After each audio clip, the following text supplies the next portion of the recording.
मनोज जरांगे यांची मुंबईची पदयात्रा आता बीड जिल्ह्यामध्ये प्रवेश केलेला आहे आणि आपण बघत असाल जालना आणि बीड जिल्ह्याच्या बाउंड्रीवरती मनोज जरांगे यांचं राक्षस भवन येते अशा प्रकारचं जंगी स्वागत होत आहे। मोठा हार क्रेनच्या साहाय्याने मनोज जरांगे पाटील यांना दिलं जातं। आपण बघतोय की त्यांच्या सगळ्या समर्थक आणि आंदोलकांना ते या ठिकाणी अभिवादन करत आहेत। हजारोंच्या संख्येनं आंदोलक या ठिकाणी देखील एकत्रित आले, त्यांच्या स्वागतासाठी उत्सुक आहेत आणि याच ठिकाणाहून ते देखील मनोज जरांगे पाटील यांच्या बरोबर मुंबईच्या दिशेनं रवाना होतील।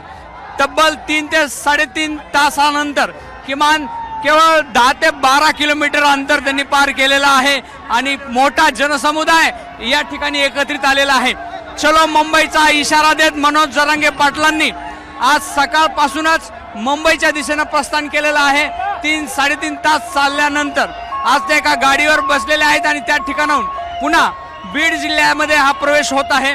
सध्या आपण बीड आणि जालन्याच्या बाउंड्रीवरती आहोत। आपण बघत असाल तर या ठिकाणी मोठ्या संख्येने आंदोलक एकत्रित आलेले आहेत आणि हाच आंदोलकांचा इशारा आहे की कुठेतरी सरकारने आमच्या मागण्याकडे लक्ष द्यायला हवं। एकूणच मनोज जरांगे यांचा ठाम निर्धार मुंबई आंदोलनाच्या दिशेने आंदोलकांना मोठ्या संख्येने कूच करायला देखील भाग पाडतोय।